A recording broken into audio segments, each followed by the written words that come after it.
Okay, I'll start. Bitcoin fixes this, the most famous Bitcoin meme of them all. Here's a simple question. If you practice doing something, you will become better at doing it. The answer is obvious. It's one of the simplest truths we learn from childhood. Practice makes perfect. The more we repeat an activity, the better we become at it. And it doesn't even matter what the thing is. Here's a less obvious follow-up question. Why aren't prices falling? Pretty self-explanatory and pretty burning question for all Bitcoiners that they ask their family, friends, all the normies around them. On the free market, prices fall to their marginal production costs because humans get better at doing stuff over time. So if practice leads to greater efficiency, then why don't prices of goods and services fall over time? The answer, as Bitcoiners have tirelessly pointed out, is that something is fundamentally broken with the money we use. Yeah, I think even as Bitcoiners, even we have had to challenge ourselves to understand these questions, right? Of inflation and prices falling. So I think for me, it was as one of the most popular narratives in India that overpopulation is the cause of inflation. That there are too many people that's causing prices to go up. But yeah, it does not take long for you to realize that prices are going too up too fast, and the population is definitely not the reason for it. And yeah, as you start to go deeper, you realize that yeah, it's a false narrative that uh, yeah, the perpetrators of the fiat system want you to believe. The obviousness of the insight that all prices ought to decrease over time in a functioning monetary system makes the concept even harder for people to understand. It's almost too simple. The whole point of the free market is the pricing signal, communicating people's wants, needs, and abilities so that everyone can benefit from everyone else's perpetually improving skills. Yeah.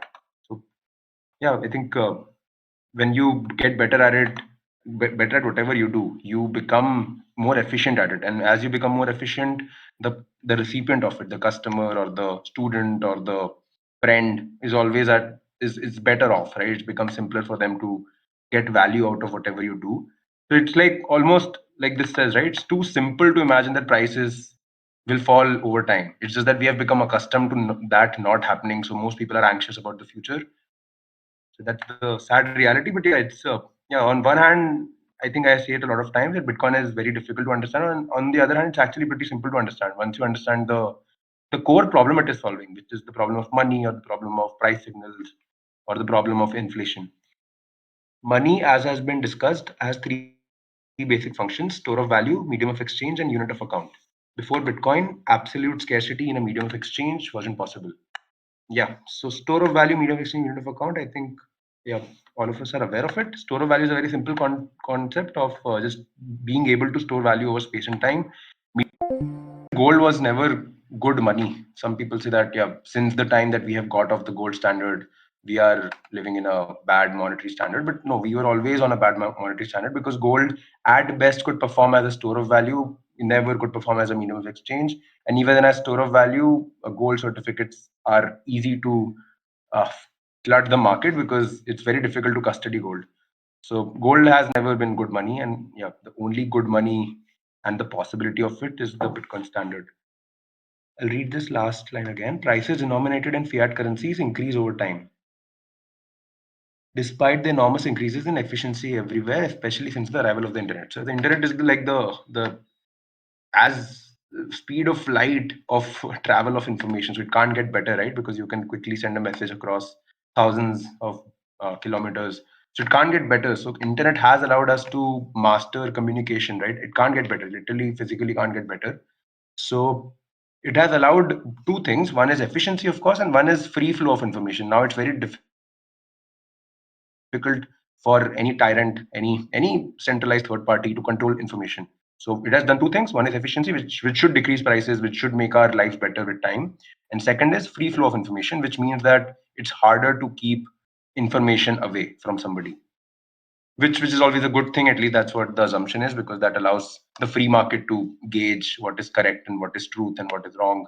It's better to have more information than closed information for sure. Although of course internet has its own cons, that we are flooded with information, which is a modern day reality we deal with. Unlike both gold and fiat, Bitcoin is a different beast altogether. The production of new Satoshis is not dependent on the efficiency of Bitcoin miners because the difficulty adjustment algorithm makes Bitcoins harder to mine. based on how long it ought to take to find them. An ought that was predetermined and set in stone by Satoshi Nakamoto in 2009. Yeah. So not only is the supply of Bitcoin predetermined, which is 21 million. I mean, there's technical accuracy in terms of that. It's not exactly 21 million, but yeah, it's like it works for economics of Bitcoin. The 21 million Bitcoin is hard coded.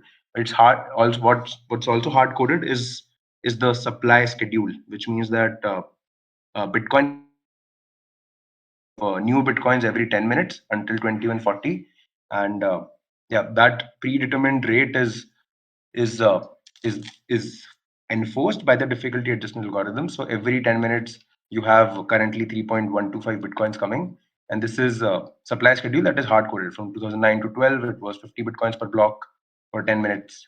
From 2012 to 16, it was 25. 16 to 20, it was 12.5. Then it was 6.25 from 20 to 24, and from April 2024 now till 2028, it will be 3.125 bitcoins per 10 minutes or per block. Humanity has never experienced a medium of exchange with a finite supply, let alone one that can be sent seamlessly across space and time. Imagining a world where practically everything can be divided by 21 million is almost impossible. Fiat currencies are cheap to produce and therefore only capable of half of money's intended functionality, sending value across space. Gold has the opposite problem. It is not easily used for transactions across space, but retains its value over time. Never before has there been a type of money that can do both. Yeah.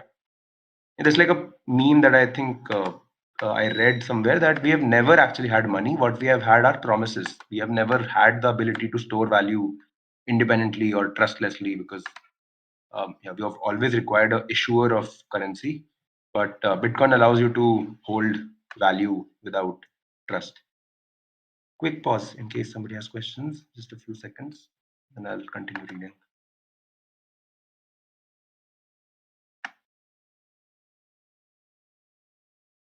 Further, when money lacks the store of value functionality, other commodities absorb an economy's monetary premium and become store of value substitutes. Yeah, I think as Indians, I mean myself at least, I see this frustration a lot. That it's like a cultural thing, right? That people want to own a house for the sake of owning a house. It's not even about store of value. Honestly, a lot of the times in India, it's just the societal value and norm of owning a house. Only then you are worthy of respect in a lot of societies in India. So yeah, so what happens is that that's not necessarily a bad thing. It's like a cultural value. If somebody thinks that, hey, I want a son-in-law who has his own house, he has complete right to demand that, to wish that. But what that creates is a society where everybody now wants real estate, which has a monetary premium, and it has a monetary premium because the money is not able to store value, which is the fiat currency. So yeah, this creates this entire inertia of difficult to migrate to the new monetary standard because people are too caught up in their own egos and yeah, difficult cultural values. It's honestly nobody's fault. It becomes a very self-fulfilling, virtuous and vicious loop. Yeah, well, it's difficult to counter that. Real estate, stocks, and bonds have slowly but surely replaced savings account. Since the dollar lost its last connection to gold in 1971, post hyper-Bitcoinization, this tactic will fail. Denominated in Bitcoin, the value of houses, stocks, and other piggy bank replacements will decrease in value over time as they will always be less scarce than Satoshis. Powerful deflationary forces become even more evident during the vortex like transition to a Bitcoin standard we currently live in. Yeah, I'll quickly just summarize this. I think there's a Michael Saylor video on this where he compares Bitcoin to every other asset. So Michael Saylor does a good job at explaining how Bitcoin is a better asset. It does not necessarily always have to be money, which for a lot of people is challenging to even articulate or think about. It's like, what is money? It's like a very difficult question. Sometimes think about, sometimes to explain. People understand assets. I think most people, most normies understand assets because they understand real estate. They understand that some guy made a lot of money investing in some stock. So it's easier to explain to them what assets are. And if you explain what Bitcoin is as an asset, it's 21 million. It's digital property, digital gold. There's all sorts of metaphors. And yeah, what Bitcoin standard allows, even as an asset, if you treat Bitcoin as an asset, is that every other asset has a maintenance cost.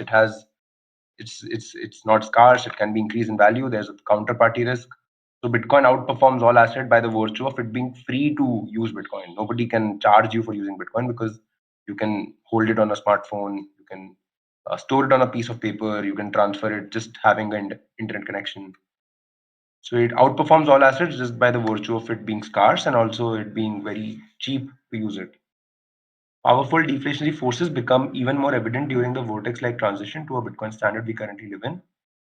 When the value of a Bitcoin fluctuates and the upside price swings are increasing substantially, the value pressure on other assets spirals downward. Outperforming Bitcoin in purchasing power during upcoming decades will likely prove futile. Yeah. So because assets and monies are always competing, when you have the option to buy an apple and orange, you can buy both, you can enjoy both, you can compare both, you have subjective preference. But when you are comparing dollar versus Bitcoin, you are losing out. It's an opportunity cost. If you choose dollar, you are choosing to not buy Bitcoin. If you choose Bitcoin, you are choosing to not buy the dollar. So there's an opportunity cost.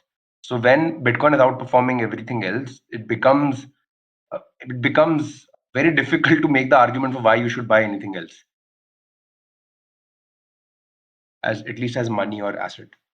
Now, what does all this imply? First, we need to examine the concept of deflation itself. We can draw some first principles conclusions by thinking about deflation in a logically deductive manner. Deflation, usually defined as a general decline in prices, often triggers fears among fiat economists, policymakers, and consumers for several more or less misinformed reasons. Yeah, deflation has become the modern day Voldemort, where you talk to an average person and definitely an economist because they are paid to do this. They got triggered almost that Bitcoin is deflationary or it's bad for the economy. And these are like serious people. So why I say this is because at least I've had a very personal interaction with a very smart person. He has all the fiat credentials. He's earning good money. He's working closely with very reputed organizations. It's like I don't want to name and shame him, but I think when I was having a discussion, deflation, the word itself, it's like his argument was that deflation is bad. That becomes almost a dogmatic truth for a lot of people. So yeah, that's the reality of Keynesian economics.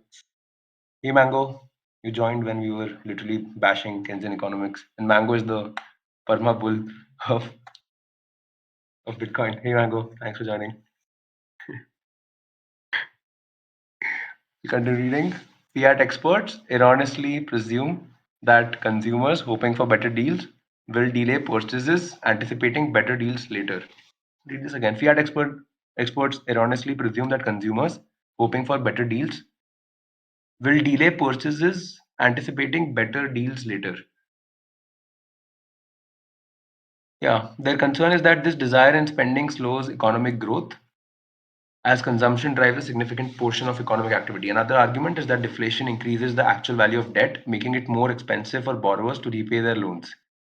Ultimately, the fiat advocates believe that this will lead to higher default rates and stress on the banking system. Yeah, so I think nobody needs to study Keynesian economics honestly, but if you are at all curious about understanding the devil, it's like they use spending as a metric to measure economic growth. It's like how much ever individuals are spending is a good thing. So that does not make sense in any way, right? If you look at your own life, when you are spending more money, you are giving away what you have created. You are you are doing maybe things that you like, but it is taking away your ability to do things in future because it's easy to spend, it's difficult to earn. So yeah, the long story short is that they somehow justify that somehow spending is good for economy and it's the basis of the entire economic system, which for the at least for myself, I deny on the first principle. It's like I know personally that spending does not help me. What helps me is accumulating more money, not spending more money. It's easy to spend money. I can do it right now. I will want to do it. So I think Seyfrieding puts it that human nature is inherently high time preference. It's not like somebody's high time preference, somebody's low time preference. Everybody is high time preference because it's easy to spend. It's more desirable to spend right now than save for future. In reality, however, deflation is a natural market mechanism that corrects investment and consumption imbalances. Similarly, prices adjust to reflect true consumer preferences and resource availability, leading to more efficient allocation of resources. While it's true that deflation increases the real burden of debt, it is simultaneously true that it incentivizes more prudent borrowing and lending practices. Credit aligns with savings, reducing the likelihood of speculative bubbles fueled by excessive and cheap loans. So this is the tragic reality of being so deep into the fiat system that these things even exist. That it's true that deflation increases the real burden of debt, and debt here is like public debt, which is not public at all. It's government taking on debt and passing the burden of paying it to the citizens. It's not as if if person A takes debt and passes it on to person B to pay it off, that's theft. That's not debt. Because if I take debt, I should pay it. If B takes debt, he should pay it.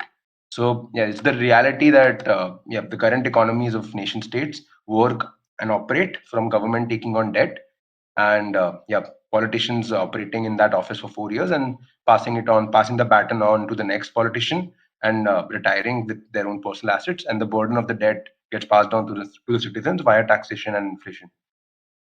Yeah, and yeah, it's So Sharon, like the inflation will be directly related with the level of the debt, right? Like the more the debt, the more the inflation and more the money supply.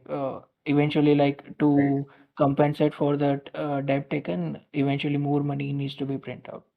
right. Yep. Yes. So I think for fundamentally, inflation gets created because of the nature of debt. Because every time the Federal Reserve prints new money, it is not to just buy anything else, it is to buy government bonds. So when the US Treasury creates debt securities, which is US Treasury bills and government bonds, the Federal Reserve creates new money into supply, which is like fresh money, new money, money printer going burr. So that's the point of inflation. That's the point of new money entering the market, and as it trickles down to the banking system, and banking system using fractional reserve banking to create more money, it's like creating more money into supply, which I think is called M2 or M1 supply. Might be, yeah, M0 and M1, or M1 or M2. I'm not sure on the chronology. And yeah, this is how prices start to increase, because banking system is effectively creating money out of thin air for nothing. So they have nothing to lose, or they have the ability to buy real goods and services by offering loans to individuals or businesses without offering anything in return. What they're offering is just new dollars. Does that make sense? Yep, yep. Yeah. Can you also go to the last, just the last para, the Mhm. last page, the previous page? Yeah. In that, yeah, another argument is that deflation increases the actual value of debt. So this is also talking about the debt that has been on the last paragraph. Okay. The Yeah. last, yeah, yeah. This. No, just above that, the sentence above that. Another argument is that, yeah, this one, yeah, above that, above that. Oh, yes. Got it. Yeah. So this is also talking about the debt that is the public debt, right? Hmm. Another, Yes, yeah. I think so. Is that deflation increases the actual value of debt, making it more expensive for borrowers to repay their loans? Yeah, pretty sure, Ekmet. Let me just try to understand this better. Yeah, so deflation here is the reduction of money supply. So, for most part, the central bank and fiscal policy, which is the monetary policy and the fiscal policy. So, fiscal policy is the government debt, which is government issuing more bonds to take on more debt, and central bank has monetary policy, which is literally just creating more money units, more monetary units. So, deflation means reduction when central bank is selling assets, not buying assets. So when they are not creating money monetary units, they are selling the assets that they already own. So that's like a deflationary practice that they engage in, and it increases the actual value of debt. Uh, I'm not exactly sure if I'm able to understand if it means public debt here, but I think it's um, yeah, so debt is of different nature, of course. Public debt is the government debt that we see on national records, like the government debt that we can quickly Google, and all governments take on. But debt also means individuals taking on debt because they are forced to because of inflation, and it makes it more expensive for those debt takers or the borrowers to repay their loans, because yeah, it becomes more expensive for them to pay back, because each time they are taking the loans and prices increase, they are having to pay for their utilities more, and what remains out of whatever they have earned is used to pay back debt. and that debt keeps on increasing because there's more monetary units coming in. So it becomes increasingly difficult to pay back that loan. Yeah. Yeah, yeah. I'll yeah. Yeah, Yeah, I so can probably also do a better job at understanding the exact mechanics of it. But I hope the overall picture of how increasing debt causes the borrowers to become makes it more expensive for borrowers to repay their existing loans uh, makes sense. Okay. yeah, can I elaborate on that? Yes, yes, of course. Yeah, so debt over there, like what I assume is it means both debt, the public debt and the individual debt. Okay, so let's say the government borrows rupees 100. Okay, so when there is an inflation in the economy, the purchasing power of that 100 rupees that goes down year by year. And what the government has to repay back is less purchasing power over the years. So it benefits them and it hurts Right. the savers, correct? Because Right. they are getting less in the purchasing power, and the borrower, the government who has borrowed the money, they have to pay back less purchasing power. So, but what happens in the deflationary environment is that the borrower is penalized for borrowing. Hmm. He or she or the government has to pay back has to pay back the loan, which means that money that he has borrowed, the purchasing power has increased. So he has to pay back more purchasing power over the years. Right. Yeah. Right. Right. Right. Uh, the purchase when you see the purchasing power has increased, as in the It is able to buy more goods and services. right. The purchasing power of the money has increased. Right. Right. Right. The Yes, yes, makes sense. Makes sense, Shubham. Thank you so much. Yeah, I think it also directly relates to how most of the, asset owners have the privilege of their asset prices going up by the effect of inflation, right? So in a deflationary environment, the reverse starts happening because their assets are decreasing in value in fiat terms. But yeah, I think for me at least, the whole concept is like a box, right? That we talk about deflationary environment in the box of fiat monetary paradigm. That inflation means more monetary unit, and deflation means less monetary units. Yeah, I mean Bitcoin throws away that box because there's only one um, constant supply of monetary units. Yep, yep. Yeah, thank you, Dhruval and Shubham. In case you have more things to share and discuss, feel free, or you can share it on the group later as well. I think we were here. Yeah, yeah. I'll just read this line again. Credit aligns with savings, reducing the likelihood of speculative bubbles. Why am I not able to select this? Give me 1 second. Okay. Yeah. Credit aligns with savings, reducing the likelihood of speculative bubbles fueled by excessive and cheap loans. Yeah. So yeah, there's the boom and bust period because of the central bank going through these periods of inflation and deflation. So these booms are created by cheap loans. So cheap loans means that the free market is not pricing it, right? Because nothing is cheap. It's like everything has a price, right? So the only thing that can make something cheap is somebody having a leverage or advantage over rest of the market players. So the only player who can create cheap loans is the person who has the money printer. So they are able to, which is the banking system and the central bank, which is the Wall Street, not every bank, of course. So, so they are able to use cheap loans and fuel speculative bubbles. This is the period where banking system is able to just pump money into useless things or take on more risky bets than the free market would otherwise allow because they can leverage it essentially. They can afford it or they can afford to go broke. So this fuels the speculative bubbles, which all the market participants are forced to live through without a choice because that's the monetary paradigm that we are forced to operate in. The core problem with inflationary currencies is unnaturally cheap loans, which solely exist because people believe in free lunches. Negative interest rates, for instance, contradict the natural human inclination to prefer present consumption over future consumption. Yeah, the simplest way to even put it in layman terms is that you can't get money to borrow, right? It's like why would you get something for taking on some resources from someone else, right? So negative interest rates, the fact that they exist is an anomaly in human nature, because nobody is going to pay you for taking resources from them. So yeah, it contradicts the natural human inclination to prefer present consumption over future consumption. An interest rate is the price of the future in terms of the present, which is always more expensive than the future, since no human being has a negative time preference. We prefer immediate consumption to delayed consumption. Negative interest rates, therefore, are not genuinely negative but are a facade, as they are always accompanied by an increased money supply, leading to inflation. Governments and central banks inject money into the economy, artificially lowering interest rates to stimulate spending, which devalues currency over time, meaning savers and investors effectively pay for negative rates through reduced purchasing power. Yep. I hope that made sense. In case somebody has any thoughts or questions, you can ask.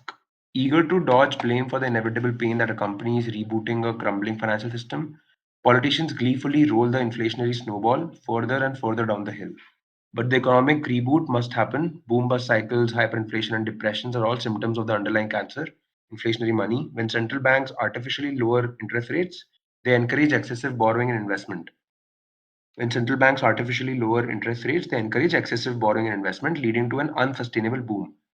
Eventually, the misallocation of resources becomes evident, causing a bust as everyone starts selling off all their overvalued stuff. Yeah. Yeah, because of the cheap loans, some assets are going up in price because there's just a lot of extra, or I think the better way to put this is risk of money, because the banking system can afford to die basically, because they will be resurgitated into life by the central bank. So that causes a lot of stuff to be overvalued, and what that does in future is that real market reality life will reflect, and it will crash those people who are holding those overvalued assets. Characterized by high unemployment, low output, and deflation or severe inflation based on monetary policy responses, depressions are severe, prolonged economic downturns following economic busts. So it's an inevitable cycle. The cycle only exists because of the bust, because it's unnatural. Yeah, it's like a human life only goes through a bust in adolescence. No adult over 1 year can just grow uh, yeah, different. So the bust, the boom, sorry, the bust exists because of the boom, because that boom was caused by artificially created cheap loans. Only markets correcting themselves without government intervention can restore economic balance. Inflation is therefore simply hyperinflation in slow motion. Since no politician or central banker has any incentive to let the bust happen naturally, the inflationary snowball perpetually picks up speed, eventually causing prices to rise in a hockey stick curve like fashion. Yeah, so the frog boiling metaphor uh, is relevant here because not all markets can see hyperinflation. I think at least in the last few decades, India has not seen hyperinflation, which makes it very difficult for people to understand that inflation itself is a problem, which is money losing value by 2% or 9% every year. So yeah, it perpetually picks up speed. It's not a gradual thing. It eventually happens to every currency, and it causes hockey stick like curves. Deflation alarmists claim that as prices fall, companies may see their revenues decline without a corresponding decrease in costs, squeezing profits. Lower profits lead to reduced investment in capital and research, furthering hampering economic growth.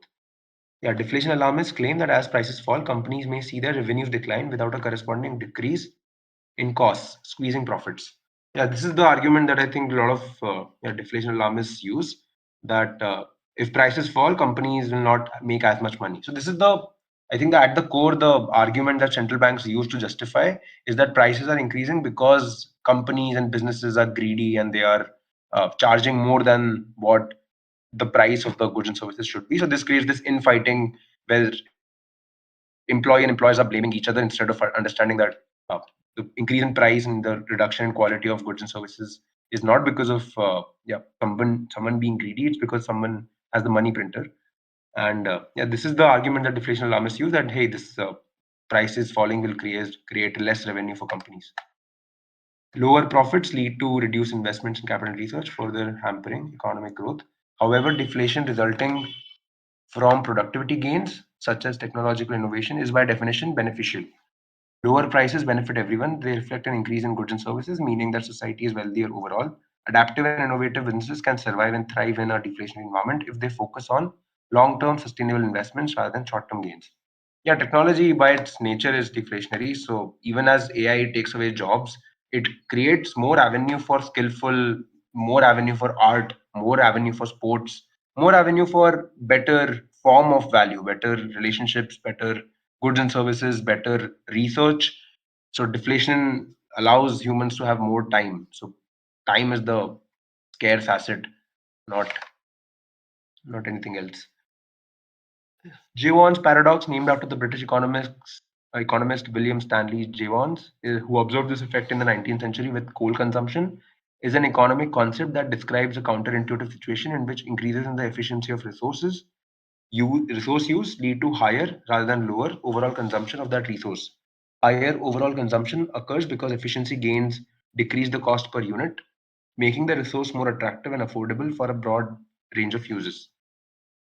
As a result, the total demand for the resource increases, often outstripping the initial savings achieved through efficiency gains. Jevons paradox also occurs during periods of sound money, even when the overall price level in an economy is falling. In other words, efficiency improvements still make specific resources cheaper in deflationary times. The increased efficiency spurs greater consumption because the relative affordability encourages additional uses. Hence, despite the broader economic trend of falling prices and less consumption, the targeted resource sees a rise in demand, illustrating Jevons paradox. The deflationary nature of data storage is a nice example, as more disk space is sold every year despite each terabyte continuously dropping in price even when adjusted for inflation. Yeah, I think the last line summarizes it nicely that even with deflation in data storage, which is the result of Moore's law, that we have more transistors in a computer chip every year, um, every 1.5 years, which I think doubles the number of transistors in a computer chip. So it increases processing, it increases more disk space in computers. And despite that happening, despite computers becoming cheaper, people are buying more computers, people are using more disk space. Yeah, because I think yeah, it's the same argument for energy as well. That some people think energy consumption is bad. I think we have discussed this enough times in the previous sessions. That more energy means we can do more things. It does not mean that um, yeah, we have a problem because of production of extra energy. Wages and prices are flexible in a deflationary environment. Wages will adjust to reflect changing economic conditions, stabilizing employment without inflationary policies. The Keynesian emphasis on nominal wage rigidity as a justification for inflation to reduce unemployment is fear mongering. These kinds of Keynesian theories are popular among statists because they serve as excuses for the men behind the curtain to let their money printers run amok and sneakily make every citizen work for them instead of for themselves. Yeah, the biggest, I mean, magic that Keynesian economics has pulled off that it becomes increasingly hard to refute them. Just to make this simple magic of money printer become a reality, they come up with all sorts of theories, jargons, and justifications. But at the core, I think all of us already know, and yeah, I think the popular saying is that it takes more energy to refute bullshit than to dismiss it. So yeah, it becomes a hard challenge because Keynesian economics. Just a quick side anecdote: I recently was meeting a friend at IIT Bombay, and I just had a random conversation with somebody who is a researcher in behavioral economics, and he's a researcher at IIT. And I just quickly mentioned him that hey, I work in Bitcoin, and we had a very small conversation. I took his number because I was in hurry, so I mentioned that I'll probably have a chat with you later.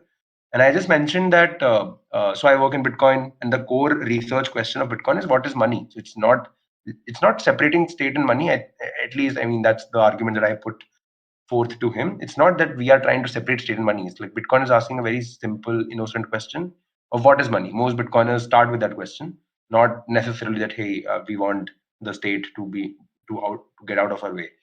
So yeah, I'm actually curious to understand if he's studying behavioral economics, and I had a brief chat with him that he's he's so I asked him, I think, what do you think is the core question or research problem statement of economics? He said human behavior. So I think that's a good starting point. It's like that makes sense to me. So yeah, I said that that's like the core question of Bitcoin as well. So I'm curious to understand if so he's a researcher pursuing PhD at IIT. I'm curious to know if yeah they are thrown. I mean, is Keynesian economics shoved down their throat, or do they have room for open questions? Yeah, quick pause for a few seconds.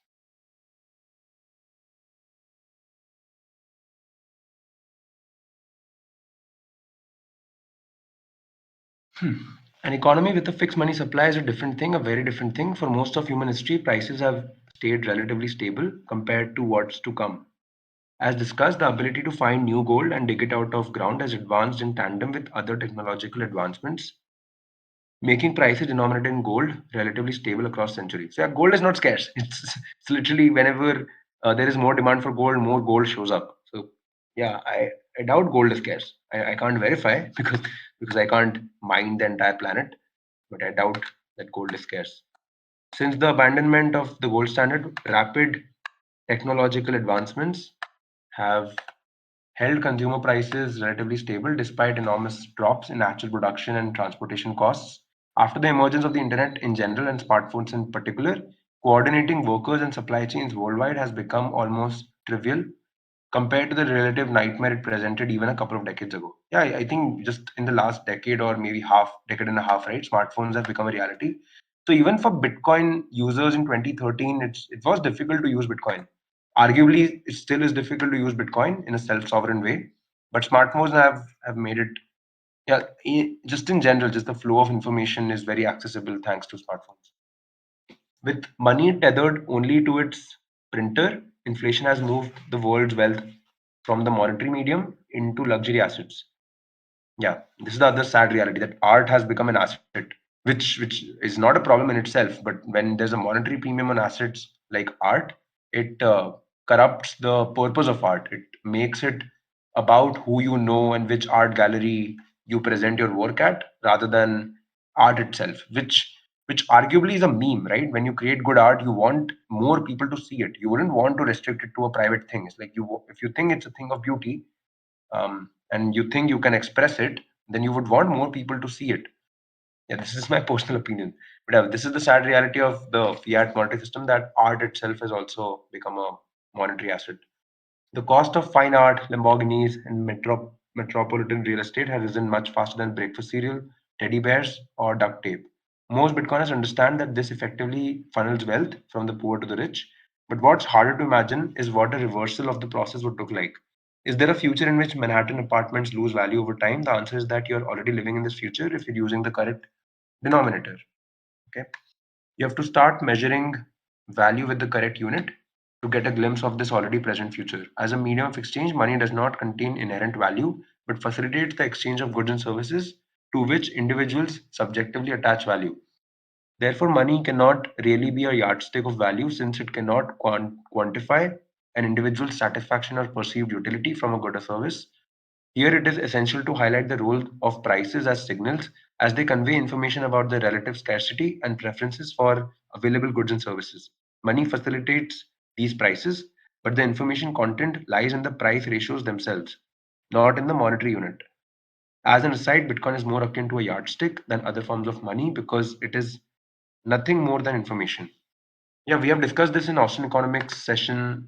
I'll just quickly brief it that prices are always exchange ratios. When we say something is worth 10 rupees, we are saying that they are worth 10 units of Indian currency in exchange for whatever you are giving the 10 rupees for. If you're giving 10 rupees for two candies, you are saying that 10 by 2 is the ratio of that candy, of the price or the value of that candy measured in rupees. So yeah, prices are always exchange ratios, right? When you say something is worth this much, you are saying that this many units will have to be given to the person who is giving you the other side of the trade. So yeah, if you understand that, you understand that money itself is always used to price goods and services as using exchange ratios as the metric. And yeah, in that paradigm, Bitcoin is an yardstick because 21 million is like a scale that you use to measure value of something. I think 21 million might not be the uh, right phrase. I think it's one Satoshi. One Satoshi allows you to measure value in trade of goods and services. The Satoshis don't exist in physical reality or even digitally, since all that's on the ledger is unspent transaction outputs. The Satoshis are all in your head, which is a feature, not a bug. Since money can never really be an objective measurement tool due to the subjective nature of human value judgments, the term store of value is flawed. Saving is simply trading with your future self. Therefore, the term medium of exchange over time is more accurate. Yeah, the word store of value, I think, is pretty self-explanatory. It's like whatever you find valuable, nobody else can decide for you, right? Medium of exchange is a little, I believe, difficult to understand because it actually is implicit. It says medium of exchange of value. When we say that we are exchanging value using a medium, which is money in most human trades, it can be anything, right? I can trade cows with you for your amazing dance performance. So you can use anything as medium of exchange, but money is the most saleable commodity. It's the easiest way to interact with more economic participants. So it's medium of exchange of money, of value, sorry. And yeah, what money allows you to do is that medium of exchange of value over time. Because over space it's very easy to do. It's like the next person you meet can very well trade with you for rupees. But yeah, medium of exchange over time is, yeah, more important because living in the present you can only do so much, but thinking about the future you can do more. Mises defined money as the most marketable commodity. He also wrote in Human Action that money is nothing but a medium of exchange, and it completely fulfills its function when the exchange of goods and services is carried on more easily with its help than would be possible to means of barter. You might have heard people argue about the core functions of money, store of value, medium of exchange, and unit of account is most important. Yeah, yeah. I mean, yeah. No need to explain why barter is bad, but yeah, I think store of value, medium of exchange of value, and unit of account of value. So, like, what are you accounting for? Why do you need a unit of account? Is because it's you want to measure value, because when you are engaging in trade with another human being, how do you come up with a good metric? It's like, how many apples should I give to you for your oranges? I need some number. So this is where money or the unit of account function of money becomes useful. From the medium of exchange applies to both time and space perspective, the temporal function must necessarily precede the spatial one, since no exchange happens outside of time. In layman's term, money must hold its value over time before acquiring any other function. Thus, medium of exchange over time supersedes medium of exchange over space. From a money printing entity's perspective, the temporal aspect is entirely redundant, since the entity's goal is to counterfeit and spend as much as possible while it still can. Yeah, so every medium of exchange over space is first preceded by over time. When you are accepting rupees, you are implicitly saying that somebody over time in future will accept that rupee in future. So yeah, yeah, and from the money printing entity's perspective, their only goal is to spend, or their only ability is to spend, because they are in the business of creation of money units. Governments create economic efficiencies by prioritizing wealth distribution and central planning over personal freedom. And yes, central banking is central planning. When you mess with incentives and with the pricing mechanism of the free market, resources get misallocated and shortages inevitably follow. Without a profit motive, people's incentives for innovation and productivity gradually disappear, distorting the market signals with interventionist policies deprive producers of their only tool for assessing what to produce and in what quantities. You guessed it, the price signal. So yeah, again alludes to the same point that no matter how slow, inflation affects all the entire planet essentially. So it's not like yeah, it's relevant only to some place on the planet. It's relevant to entire planet. So the reason for that is because yeah, central banking results in central planning, and central planning uh, leads to poverty because it distorts the pricing signal and effectively makes it impossible for actual value creators to operate. Moreover, the administration of an interventionist economy requires extensive bureaucracy. Expanding government control spawns inefficiencies and a cumbersome regulatory environment, disincentivizing individual initiatives and entrepreneurship. Bullshit, dear reader, is everywhere. The bureaucracy eventually becomes so convoluted that it hinders the very objectives it was meant to achieve, such as improving welfare or streamlining distribution. As Oscar Wilde put it, the bureaucracy is expanding to meet the needs of the expanding bureaucracy. Yeah. It's like cancer, right? That once cancer finds its house, it eats itself. It eats the organism that was the house. So yeah, bureaucracy and more bureaucracy leads to more bureaucracy.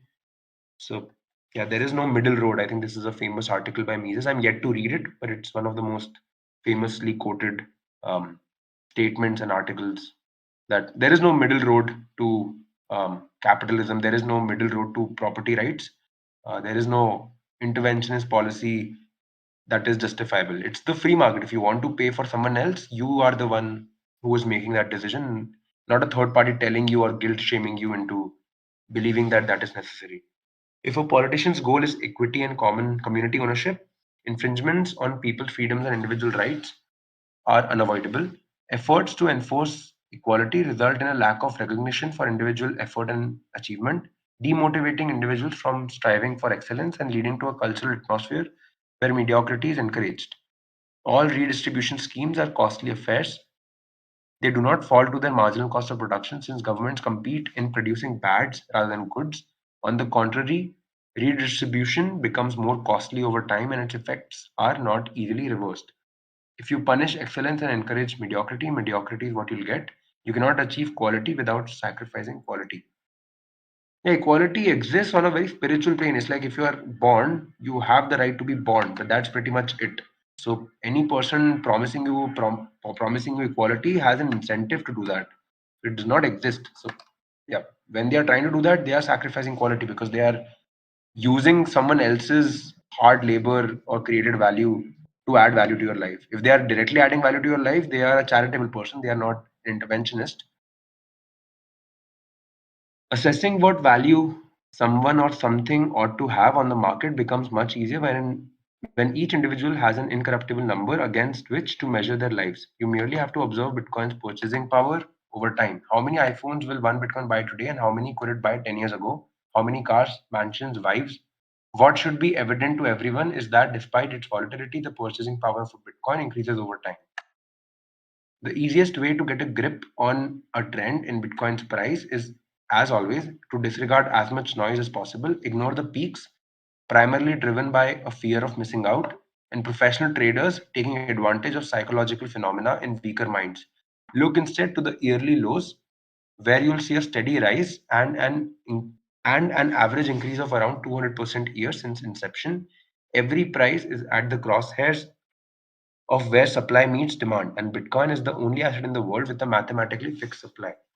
I think we are living through one of the luckiest times, right? That we have been able to grok Bitcoin, where the entire world is monetizing it, which is causing the volatility, right? Because as we progress into the Bitcoin standard, it will become increasingly difficult to move the price of Bitcoin because there will be so many market participants who will be bidding for Bitcoin that it's not in the power of one entity or even in the power of a group of entities to move the price. So the earlier you understand and grok Bitcoin, you have a first mover advantage over everyone else. So yeah. Since there's no example of anything remotely similar to Bitcoin in history, no one knows how a finite asset will behave on the market. What we do know is how the opposite behaves. Fiat currencies ensure that prices increase over time, giving everyone on earth, individuals and companies alike, an incentive to spend rather than save. Where inflation is higher, the incentive is stronger. Bitcoin stands as the literal inverse of the current system. Yeah, we are covering the exact same topic on Tuesday sessions where yeah, individuals and companies have an incentive to spend rather than save. And what will that do to an individual and society, right? Where you have made it profitable, or I wouldn't even call it profitable. You have coerced an individual to spend rather than to save and to take riskier and riskier bets because it's not enough that you put yourself out there and earn money. You also now are forced to take bets on other people's labor, which becomes a second job. So yeah. But yeah, Bitcoin is literally the inverse of that system. And yeah, the sooner you get it, you are able to leverage the current breaking down of the system and move to Bitcoin. In mathematics, an inverse is essentially the opposite of something. Inversing allows you to undo or reverse the effects of the original operation or function. Imagine a simple action like walking 10 steps backward. The inverse of this action would be walking 10 steps forward, bringing you right back to where you started. If you multiply a number by 21, the inverse operation would be dividing it by 21, reversing the original multiplication. Usually, when we talk about an inverse, we talk about it in this sense: 1 divided by something else. The more of this something we put in the denominator, the less of this something we get as a result. Yeah, I hope you've done your fractions and basic division in school.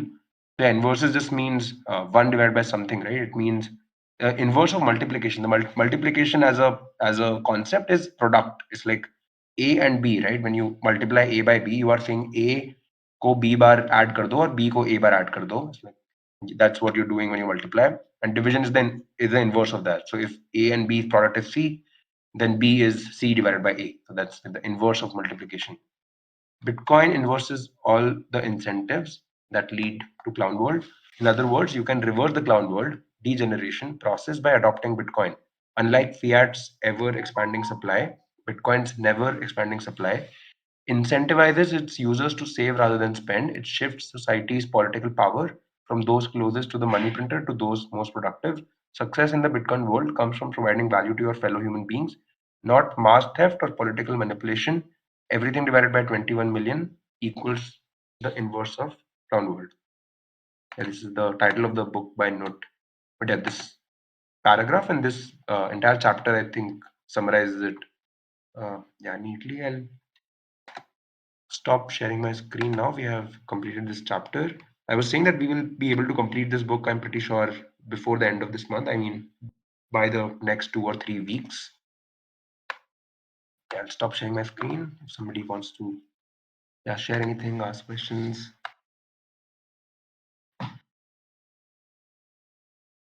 Yep. Okay. Hey, Thanks, no Elizabeth. questions from my end. Shyam, thanks a lot for hosting the session, and thanks everyone for showing up.